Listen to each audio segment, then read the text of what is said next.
থানা বডি নেওয়ার জন্য কি প্রক্রিয়া করলেন এখনো পর্যন্ত?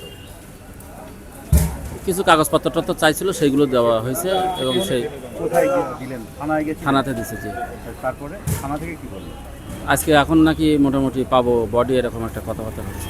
এখন কোন সীমান্ত দিয়ে নিয়ে যাবেন? আমি যাব ভোমরা দিয়ে, ঘোষাডাঙ্গা। ঘোষাডাঙ্গা। আপনি কোন আর কি মৃতদেহের আপনি? আমার মৃতদেহের নাম হলো SM আলিমুজ্জামান, বাড়ি কোথায়? সাতক্ষীরা কালীগঞ্জ। আপনি ওনার কে হন? ভাগ্নি জামাই। পরিবারে কে কে আছে ওনার? মানে কি দেশেতে না এখানে? না, দেশে। দেশেতে ভাই বোন এরা আছে। উনি পরিবার মিসেস? না না না, আপনি কে হন? আমি ওনার ভাগ্নি জামাই। উনি কি করতে এসেছিলেন এখানে? আমার সাথে সেভাবে কথা হয়নি, বা আমি জানি না কি করতে আসছিলেন, তবে সম্ভবত যেটা শুনছি সেটা হলো ডাক্তার দেখানোর জন্য আসছে। আপনি কবে? আমি এসছি এরকম 3-4 দিন হচ্ছে। আমি আলাদা আসছিলাম। আগেই এসেছিলেন? আমি অন্যভাবে আসছি, উনি অন্যভাবে আসছে, আলাদাভাবে। আপনার নাম? মোহাম্মদ আমিনুল হক। আপনার বাড়ি সাতক্ষীরা? সাতক্ষীরা শ্যামনগর। আমি আহমেদ বাবুর আত্মীয়। কি কোথায় কি কাগজ জমা দিলেন এতক্ষণ? এখানে আমরা এম্বাসিতে সব কাগজ জমা দিয়েছি, এখানে জমা দিয়েছি। সবাই খুব আন্তরিকভাবে কাজ করতেছে।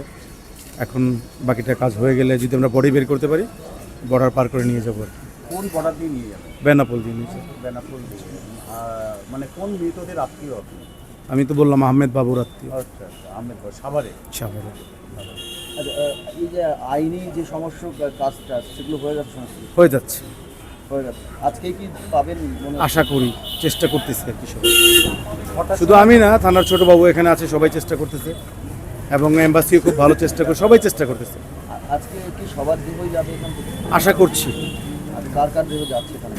4 জন যে একসাথে মারা গেছে ওদেরটা যাচ্ছে, তারপরে আলিমুজ্জামানেরটাও যাওয়ার সম্ভাবনা আছে, আমাদের বাবু আহমেদেরটা যাওয়ার সম্ভাবনা আছে। আরেকটা মহিলা, ওনারটা সম্ভবত ভারতেই সৎকার হবে, ওনারটাও বের হওয়ার চেষ্টা করতেছে। এখান থেকে কি আপনারাই গাড়িতে করে নেবেন নাকি সরকারি সহযোগিতা পাবেন? এখন এইটা মানে বলা মুশকিল, চেষ্টা করতেছি। সরকারের পক্ষ হতে পারে, না হলে আমরা নিয়ে যাব। কি করতে এসেছিলেন এই? আমি তো কালকে আসছি ঢাকা থেকে। আমার ছোট ভাই ঘুরতে আসছে, কিছু কসমেটিক কিনেছে, ওর বিজনেসও আছে। যাওয়ার আগের দিন মানে ওইখানে রাত স্টে করে সকালের বাসে চলে যেত, তো আর তো সকাল তো উঠতেই পারেনি। পরিবারে কে কে আছে ওনার? ওর এক ছেলে এক মেয়ে আছে, ওয়াইফ আছে, মা ভাই। ও উপার্জনক্ষম ব্যক্তি পরিবারে। হোটেলে যেখানে ছিল সেখানে ন্যূনতম ফায়ার সেফটি ব্যবস্থা? আমি হোটেলে ঢুকতে পারি নাই, আমি তো কালকে আসছি। তো আমি যে পরিস্থিতি দেখেছি, এটা অ্যাকচুয়ালি হোটেল বলা যাবে না, এটা কবরখানায় বলতে হবে। এটাকে হোটেল বলা আসলে, আমি দেখলাম গেটের ভিতরে 8-10টা হোটেলের নাম লেখা। এটা আসলে খুব অবাক হয়েছে। প্রশাসনের নজরদারি চালানো উচিত বেশি করে। প্রশাসন তো মনে হয় নজরদারি চালাচ্ছে। আরো বেশি হলে কি ভালো হয়? অবশ্যই ভালো হয়। আমরা বাংলাদেশ থেকে আসি চিকিৎসা করার জন্য, ঘোরার জন্য, তো আমাদের সেফটিটারও দরকার আছে। এটা আপনারা যারা ইন্ডিয়াতে আছে তারা দেখবে, আপনারা সাংবাদিকরা দেখবেন। কি নাম? আমার নাম আনিসুল হক রাজীব। এখনও আমরা কাগজপাতি হাতে পাই নাই, তো আমরা শুনছি যে এটা এখন লাশ হ্যান্ডওভার করবে, তারপরে হয়তো কাগজপাতি দেবে।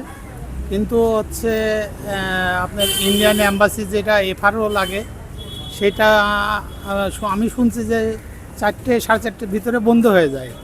তো ইন্ডিয়ান অ্যাম্বাসি যদি বন্ধ হয়ে যায় তাহলে তো আমরা FRO পাবো না, তাহলে লাশ হয়তো কালকে ছাড়া নিতে পারবো না।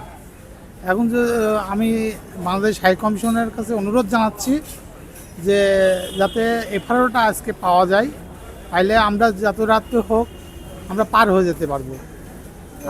আবার কিভাবে যাবে এটা ঠিক আছে? হ্যাঁ, গাড়ি রেডি আছে, আর কফিনও করার জন্য লোক এখানে রেডি আছে। হাই কমিশনারের থেকে লোক আসছে, সে করাচ্ছে এগুলো? তারা হাই কমিশনার থেকে করছে। আপনি কার আত্মীয়? আমি দেবাশিসের এই ভাইরা হই, আর আমার শ্বশুর আর দেবাশিস আর আমার শালি আর তার ছেলে, আমি তাহলে তাদের রিলেটিভ। তাই তাদের লাশ সবগুলোই আমি আইডেন্টিফাই করছি। করেছেন? হ্যাঁ হ্যাঁ আমি করেছি। লাশ দেখেছেন? হ্যাঁ লাশ দেখেছি। পোস্টমর্টম কি হয়েছে? হ্যাঁ পোস্টমর্টম সম্পূর্ণ হয়ে গেছে। এখন আমি শুনছি যে ফ্রিজে আছে, এখন বলতে পারবো না। আমি দেখি কি অবস্থা। আশা করছেন আজকে পাবেন? আমি তো আশা করছি আজকে পাবো, যাইতে পারলে ভালো। থানায় গেছিলেন? হ্যাঁ হ্যাঁ থানার কাজ কমপ্লিট হয়ে গেছে, এখন খালি এফআরও লাগবে। এখানে কে নিয়ে এলো আপনাদের? থানা পুলিশ? হ্যাঁ আমাদেরকে পুলিশ নিয়ে আসছে যে লাশ হ্যান্ডওভার করার জন্য। এখানে ছোটবাবু নিয়ে আসছে। তো এই লাশ হ্যান্ডওভার করার পরে আপনারা লাশ নিয়ে কী করবেন? পুলিশ কি বলেছে? পুলিশ বলছে লাশ হ্যান্ডওভার করলে আমাদের দায়িত্ব। তারপরে আমি হাই কমিশনারে ফোন দিয়েছি। হাই কমিশনার বলছে যে ওটা আমরা হয় ফ্রিজে রাখবো আর না হয় ছেড়ে দেবো। এখন বলতে পারছি না কি হবে। কাগজটা আসার জন্য? হ্যাঁ কাগজপাতির এটার ব্যাপার স্যাপার আছে। আপনার বাড়ি কোথায়? আমার বাড়িও কুষ্টিয়া। আমার বাড়ি কুষ্টিয়া পরিমল টাওয়ারের পিছনে। যারা এসেছিলেন আপনার ভাইরা, জি। দেবাশিস বাবু, উনি ওনার পরিবার মূলত কী কারণে এসেছিলেন? ওনারা আসছিল চিকিৎসার জন্য, বিশেষ করে আমার শালীর চিকিৎসা আর তার ছেলের চিকিৎসা, দুজনের চিকিৎসার জন্যই আসছিল। আমিও আসছিলাম, ছিলাম ওদের সাথেই। পরে আমি 2 দিন আগে আমি দেশে চলে গেছিলাম। ওরা আমি যেদিন দেশে যাই সেই দিন ওরা কলকাতায় পৌঁছাইছে। তার পরের দিন আমি জানতে পারি যে এই ঘটনা ঘটছে। কি বলবেন? একটা মর্মান্তিক এটা বলার কথা না, এটা আমি মানে বলে বোঝাতে পারবো না, এত কষ্ট। আর লাশটা দেখে তো আমার তো ভালো লাগছে না যে লাশটা ফুলে গেছে, আর জায়গায় জায়গায় মাংস নাই, চামড়া উঠে গেছে। চিনার মতো চিনার কষ্ট, চিনতেই অনেক কষ্ট। তারপরেও আমি শনাক্ত করছি এটা এগুলা। তো দেখা যাক এখন কি হয়। এই একই হোটেলে আপনিও ছিলেন? না না আমি আলাদা হোটেলে ছিলাম। আমি একাই ছিলাম। ওই হোটেল থেকে আমি চলে গেছি।